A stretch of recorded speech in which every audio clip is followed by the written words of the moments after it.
Hey, one last video. 18-16. Here you go. We go back and we get some data actually from problem 14-9. If you go back and then you go to chapter 14, you can download it, or if you saved your work, you've got this, right? When we're comparing the performance of our workers to their aptitude based on a test, or whether or not they belonged to the union. Okay, and so we end up with this. Okay, I guess that's our information, and what we're doing here is what they're asking for, and you know, it's easy to do a regression and check out the performance and whatnot based on this thing, and you can kind of see it here based on the residual plot lines that I have. This one doesn't tell us much because our union, either they are or they aren't, right?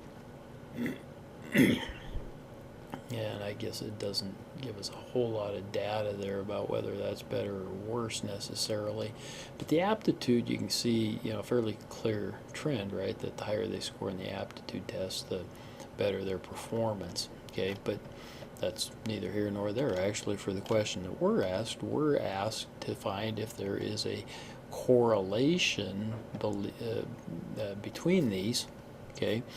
And what we're also concerned about in this case is whether or not there's a lagged effect. Okay, because if you check these things, you know, might that bleed over into the next period, the next year, the next quarter, whatever it is.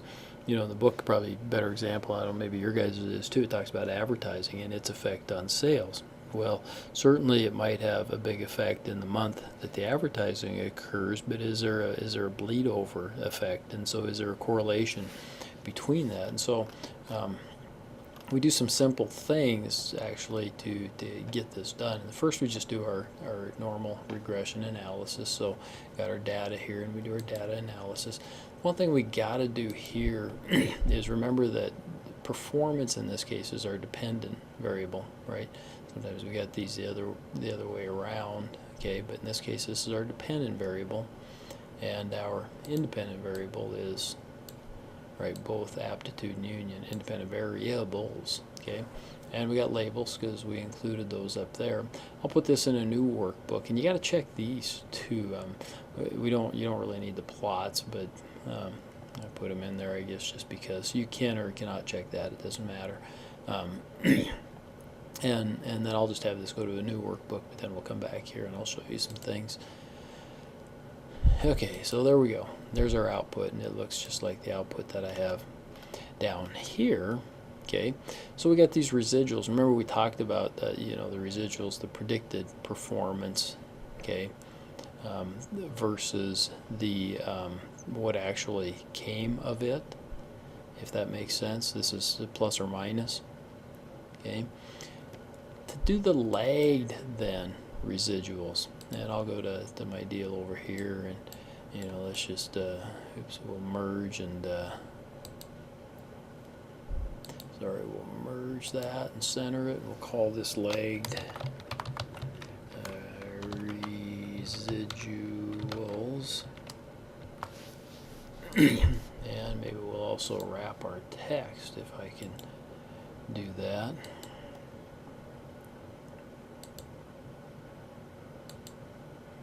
Okay, so I got my lagged residuals there. Okay, and then if you look at that kind of nasty looking formula, actually just look at the readout, because that's basically what we're doing on the page 669. Okay, and so our lagged residuals are easy. Let's do those first. We don't have a lagged residual here because this is the month, right, that it happens. But this lagged residual then is simply saying that this is equal to this. Okay, and hit enter. And you can just copy that down because that reference is going to stay the same, right? We can only go down to there. Okay, put a nice line under it. Okay, but then the next line is that is the E1 minus E la da da, you know, this formula here, which I have put in here.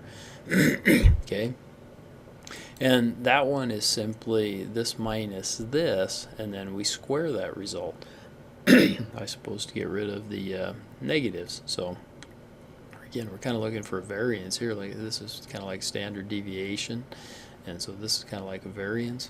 And so we simply say it's equal to, oops, I'm probably going to need a parentheses. This one minus this one. Uh-oh. I better escape and start that over. It's equal to parentheses this one minus this one in parentheses and my little tent and squared. Hit enter and there we go. Okay, once again that's going to stay the same, so once you put the 1 in, it's pretty simple then to do the rest of them. Then this one is simply equal to my residuals squared, okay, my C44 squared, okay, so simply equal to this squared. And then that's all we're doing then, is checking the relationship really between these. Well, how do we do that? Okay, well, we do we got to look some stuff up on page 740. First we have to figure out what our critical D is, okay? And this one gets a little bit confusing just because it's different than what we've done. But if you look at the kind of towards the bottom on page 670, it tells us how to do this hypothesis, and our hypothesis is that there is no correlation, okay? And our alternate hypothesis is that there is a positive residual correlation, okay? And we look up our critical D, okay? And we do that on page 740. So you got to go back in your book, okay? And our N is 15. That's our number of observations, right? So we don't have 1, but we get 2, so we got 15, right? It actually tells us observations there is 15. And then our K is the number of what, independent variables? And so in this case it's 2, right? Aptitude and union, so it's 2, and so you look at K equals 2 and N equals 15, and so our critical, and it's a little different how we write this one, okay, and you'll have to look at that page 670 and we'll talk about it, but it's less than 0.95 or greater than 1.54. But what you see there is that we will reject the null if our answer is greater than the upper limit, greater than